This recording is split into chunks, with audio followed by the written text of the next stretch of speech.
this game ends up going the distance here, simply because...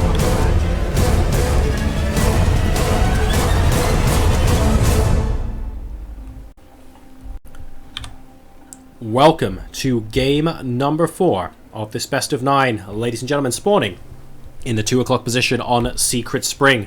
The current king of the hill on Dingett's hot seat, but trailing at the moment by a scoreline of 2-1. Will he be able to pick himself up and bring the series back to level pegging? It's Bunny.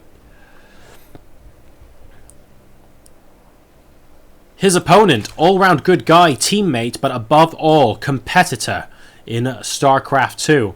One of the most famous names on the circuit, currently enjoying a spell of good fortune. Will he be able to bring about a 2-game lead? Ladies and gents, representing Team Liquid as well, it's TLO.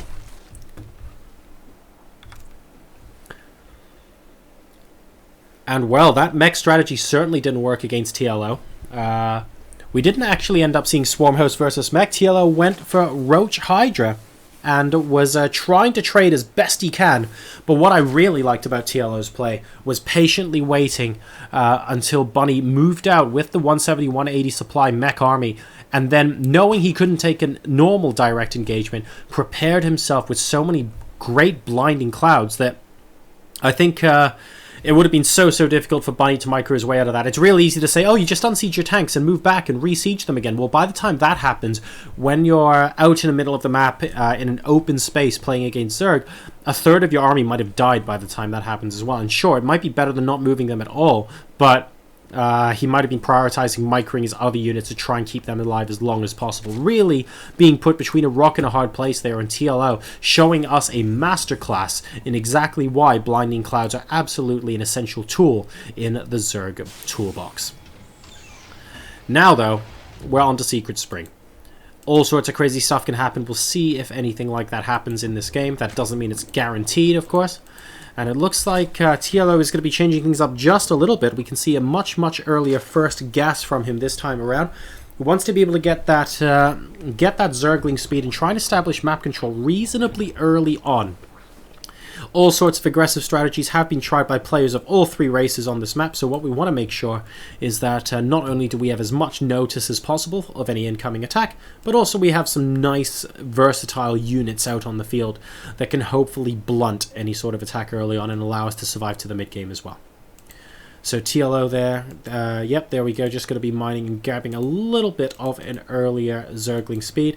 In the meantime, Bunny is going to be completely safe getting this expansion.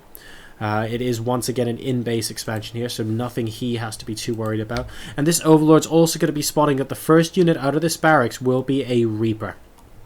So that's useful information as well. And, ooh, did he see that? He probably didn't, but the fact that a Marine hasn't been there right now is fine. That, and also that's a second Reaper, and the first one is busy wreaking havoc inside his base. So that tends to be a little bit of a telltale as well. No workers killed, only the 2 Zerglings so far. And we have Bob and Tim, ladies and gents, wreaking havoc inside the Zerg base right now. So 2 Reapers at 2 complete opposite ends of the base. We're going to have to see some multitasking and micro coming out of here from Bunny. Not able to get any worker kills at all. Ooh, have I spoken too soon? One of them is so close to death right now. Second Reaper trying to come in. We've got a second Queen coming down as well to try and support this, and so much micro going on absolutely everywhere now, but it looks like TLO is going to be able to hold on with just the 1 worker killed. So we've had, of course, 4 workers killed to Reapers this series already. 1 is a potentially acceptable compromise here. Nothing too worrying about that. There's no... Oh, yeah, there is a Queen up here right now. Okay, cool. So we will be able to come back and adequately defend that as well. These Reapers are still continuing to try, still continuing to be as annoying as possible. These 2 Zerglings are probably toast. One of them goes down, but not even the second one. These Queens just have the area too well surrounded, and TLO has done a great job of that defense. In the meantime, he hasn't actually spotted that a very quick early 3rd command center is coming down next to this as well. This Overlord is agonizingly close to being able to spot that, but he hasn't yet. So, at the point where TLO is going to want to know about all of the production structures, that's really the point where this is going to become useful. Zergling will come up and see that the factory and the reactor is in place.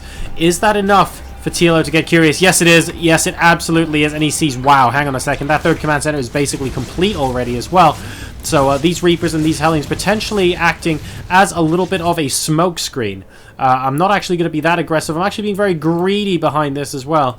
And TLO has spotted. It's in fact becoming an orbital command, and it's at the 7-minute mark, ladies and gents. Very, very fast indeed. And now Bunny pushing in, trying to keep TLO back with these Reapers and Hellions. Against 3 Queens, it could be very, very difficult, and more Zerglings are on the way as well. We haven't skipped the Baneling Nest. It is actually coming down now. It's right here inside the natural expansion.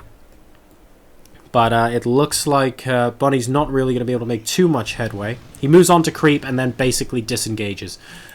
He doesn't really have the unit count right now to inflict lasting damage on TLO as long as it's defended appropriately. Now, we're not going to be going to mech this game. We see double engineering bay and more barracks coming down for Bunny behind this as well. So he knows that he's going to have to get some more units together. But TLO cannot attack him until he deals with these Hellions and these Banshees. And he actually spots the Zerglings going out right now, which is why Bunny's moving home with these units in the hopes of stopping these Zerglings from doing any lasting damage. TLO wants to make sure that he has complete map control. And Bunny at the moment, well, he can't leave these Lings unchecked. There's actually quite a lot of them right now. Yes, Hellions would make short work of them, but if they get down one of these supply depots, the results for TLO could end up being disastrous. So this aggressive posturing from TLO here is actually going to free him defensively just a little bit as Bunny gets into position to defend. Now, in the meantime, the Spire is almost complete for TLO. He is on 2 bases. Ooh, nice scan as well. He's on 2 bases. All 4 gases have been taken. And the exact timing of this has also been scouted by Buddy. So that's really quite excellent. Missile turret already up inside the main base, finishing up at the natural expansion as well. And Stim is actually about to complete. So he's going to be feeling fairly confident that he's able to defend against most things in the near future, because he's just going to be able to stim in Marines and stop any Mutalisk pressure. However, where this gets difficult is where he's being aggressive. Any units that are out on the map trying to kill off the Zerg base are units that are inside the main base not able to defend against Mutalisk. So it becomes a little bit of a tricky balancing act. And that's why Bunny at this point, he's actually opting to leave all of his Marines inside his main base right now until he can get to a point where he's aggregating them. Combat Shield only just started, so it's actually going to be quite some time before it finishes off, and he's just going to use them right now to defend the 3rd base until such a point where we can get the missile turrets up. We can see the Butas now coming along. And, well, that's going to get picked up. A missile turret inside the mineral line of the main base. Oh, is almost going to pick off a single Mutalisk. Good micro coming out of there from TLO. And he's moving back again towards the 3rd base location, forcing a couple Marines to stim, but getting good value out of these Mutalisks to start off with. This is excellent and actually allowing TLO to buy time to go ahead and connect creep up to his 3rd base location as well. Look at how far this is from the natural to the 3rd, from the main base to the 3rd rather. So difficult here on Secret Spring to try and hold on to that compared to so many of our other maps. Speed Overlords have been upgraded now, and he will be able to spot the army of Marines and a couple of Hellions coming through the center of the map. We have the Mutalisks coming back to help defend as well. We have a decent number of Zerglings and a couple of Banelings here on creep. This army is prepared now to try and wrap around from both sides. The Mutas actually have stopped in the middle of the map. Oh, okay, he's first going to stop reinforcements by taking out the rocks. And here we go. Wow, Marines, Reapers, and Hellbats moving in towards the 3rd base location. And our Zerg player is going to try and sweep in from all sides. The Mutalisk doing a decent job so far. The Banelings chasing the Marines away while the Mutalisk clean up. There's nothing left that shoots up. Really good engagement there from Liquid TLO. And he's going to be able to force Bunny back. Supplies currently 112 for TLO versus 83 for Bunny. And TLO looking very solid right now. He's going to have to try and break open the rocks that he actually closed just now, just in case Bunny's attack was ending up even stronger. And he is going to be moving in towards Bunny's own 3rd base location. Now, what is Bunny going to be doing in response here? This is tricky. I mean, he knows it's coming. A single Marine has basically been sacrificed for this information. But the number of Banelings is a little bit too great. He's going to have to overstim to split against these Banelings right now. And, well, the stim is going to run out. It's going to be a little bit more difficult to split. And, oh, I think he's creating those banelings a little bit too close, though. Have we actually got a bit of an overextension here from TLO? Maybe he's going to prove us wrong. No, he's not, because at the end of the day, those Zerglings actually got cancelled as well. They got killed off. The Mutas actually take a bit of damage, too. And Bunny is going to be feeling a lot better after that engagement. He's back up at 1-1 supply. His supplies are almost even as well. And Bunny has got to be feeling okay about that. His 2-2 is also faster than TLO's 2-2. There's a chance he could make something happen there. And of course, once you get to Terran, where he's also up ahead in upgrades as well, it's just going to be so difficult to get yourself in a position where you can extract more value from your units, especially as a Zerg player. These Mutalisks flying around trying to get a little bit of damage done. We'll be able to pick off a Widow Mine, actually. That's pretty good. I wonder if he's going to put one here. To sort of stop Mutalisks flying between the third base and the main base, so that the rest of Bunny's army is free to move out across the map. I wouldn't be surprised. In the meantime, a fourth base from TLO is going down at the bottom, and he's got overlords over basically every other base on the edges of the map, doing a really, really good job there of securing that spread. And someone appears to have claimed this little island as their own, but it doesn't really look that comfortable, by the way. Muta's still continuing to harass. More and more banelings being produced now, but at the moment they are just defenses from TLO. Both sides are on the same number of workers, by the way, 64 to 64, even though the fourth base is now going down. A scan is going to reveal that, so Bunny knows exactly what's happening right now. And, well, here we go. Okay, so the rocks are going to be interesting. Both players are going to be expanding towards each other, so we're going to be seeing a very aggressive mid to late game as well. And TLO is attacking from the right-hand side, but Bunny is also aiming to attack from the right-hand side. Oh, needs to be careful with that Widow Mine. And we do actually see a little bit of a wraparound there. Oh, very, very close. 6 hit points left on that Widow Mine before dying off. Really good movement with these Mutalisks, and, well... One Widow Mine hit isn't too bad. We actually have... Oh, wow. Baneling bombs actually in the middle of the map. A couple of Baneling landmines. Never hurt anyone, unless you're Terran. So TLO is setting himself up potentially very nicely there. But Bunny's actually going to be attacking around the right-hand side of this map. He wants to take out these rocks and see if he can stop the fourth base from ever going up in the first place. Of course, the hatch is already down, but not an awful lot has been mined. We've got Queens, we've got Banelings, and we have Spine Crawlers here. And actually, TLO is going to be using this as an opportunity for a counterattack. Oh my goodness! The doors were open as well. A lot of Banelings are just going to be flooding in to the main base right now. Finally, they get opened up. Baneling landmines here on the ramp as well.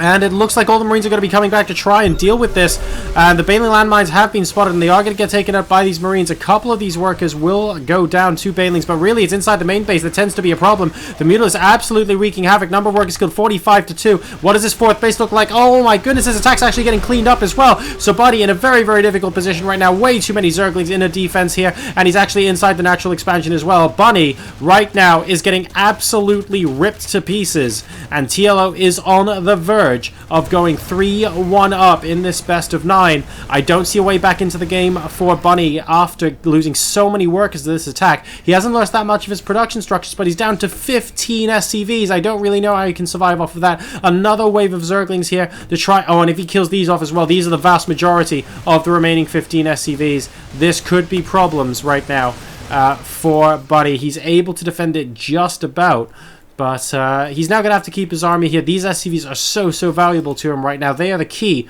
to being able to replenish his army. And I wonder if TLO is just going to be a little bit too much. We have the hatchery here, fourth base. Potential for fifth to go down any second now. 3-3. Yes, it's about to complete for Bunny. But how many units does he have to apply 3-3-2? He's got 38 Marines. Okay, that's nothing to be scoffed at. But let's see if he can make something count. Baneling landmines. Ooh, inside the natural expansion. Oh no, they're just Zerglings, pardon me. But the Mutas are coming in, they're overrunning this position as well. We also have this attack. There are 4 Spine Crawlers, that's an awful lot, but 2 Thors actually doing a good job of adding some DPS and soaking up some damage. The Mutalisks are coming back over the production facilities. Look like they're going to come back to defend, to try and just kill off these Marines once and for all, because this is all that remains right now of Bunny's army. Look at these Zerglings swarming in. GG, it's going to be enough. And Liquid's TLO, ladies and gentlemen, takes a 3-1 lead in the hot seat, best of 9.